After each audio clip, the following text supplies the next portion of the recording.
लोकसभा चुनाव 2024 को लेकर जनता का रिस्पांस सिर्फ और सिर्फ बीजेपी के साथ है और बीजेपी एक बार फिर प्रचंड बहुमत के साथ जीत की ओर बढ़ रही है।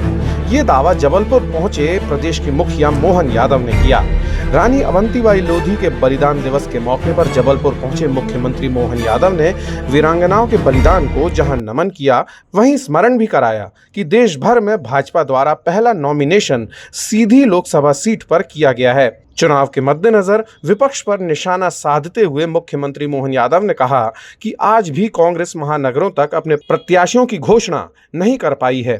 ऐसे में समझा जा सकता है कि कांग्रेस को बड़े महानगरों में भी उम्मीदवार नहीं मिल रहे हैं। स्पष्ट है कि देश और प्रदेश की जनता भाजपा के साथ है और इस बार फिर एमपी में न केवल क्लीन स्वीप करेगी बल्कि पार्टी प्रचंड बहुमत से सरकार भी बनाने जा रही है।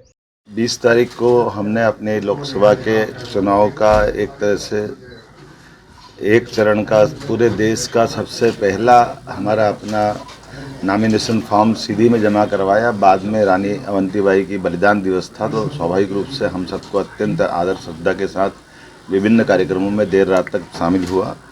मुझे इस बात का संतोष है कि हमारा ये पूरा वीरों का क्षेत्र, खास करके गोंडवाना के काल से लगाकर उसके पूर्ववर्ती काल में जिसने सदैव आज़ादी की अलग जगाई, और अभी वर्तमान में यशस्वी प्रधानमंत्री श्रीमान नरेंद्र मोदी जी के नेतृत्व में हमने अपनी नई शिक्षा नीति 2020 का भी जब प्रदेश में देश में सबसे पहले लागू किया, उसका परिणाम है कि हमारे सारे महापुरुषों को हमने पाठ्यक्रम में स्थान दिया। रानी अवंतीबाई के नाम पर भी सागर में विश्वविद्यालय खोला हमने। पहली कैबिनेट जबलपुर से मेरा अत्यंत आत्मीय लगाव है। कॉलेज जीवन से एक विशेष स्नेह जैसे किसी नगर से हो जाता है। मैं इस बात को महसूस करता हूँ कि इसीलिए हमने अपनी पहली कैबिनेट भी हमारे मित्रों के साथ, माननीय राकेश जी, माननीय अशोक रोहानी जी और सारे मित्रों के साथ हमने जब पहली कैबिनेट की थी और हमने रानी दुर्गावती, रानी अवंतीबाई को स्मरण किया था। आने वाले समय में जबलपुर और पूरा प्रदेश, खास करके ऐसे शहर जिनके विकास की बहुत बड़ी संभावना है, इनके विकास का हम अच्छे से रोड मैप बना रहे हैं। हमारी कैबिनेट में भी हमने निर्णय किए हैं।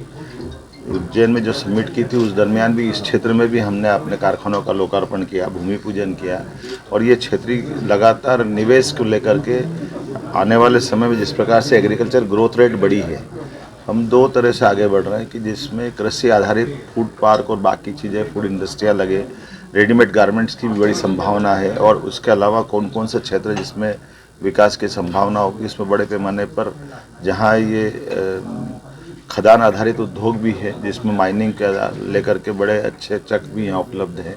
मुख्यमंत्री मोहन यादव ने अपने 100 दिन के कार्यकाल का जिक्र करते हुए स्पष्ट किया है कि 100 दिन के छोटे कार्यकाल में सरकार ने कई उपलब्धियां हासिल की हैं, लेकिन मन में अभी भी संतोष पूरा नहीं हुआ। काफी कुछ काम न केवल जबलपुर बल्कि पूरे प्रदेश को विकसित करने के लिए किए जाने हैं और आगामी दिनों में भी इसकी रूपरेखा स्पष्ट होगी। फिलहाल पूरे देश में प्रधानमंत्री मोदी की लहर चल रही है, जिसके चलते कांग्रेस को चुनाव लड़ने के लिए प्रत्याशी तक नहीं मिल पा रहे हैं।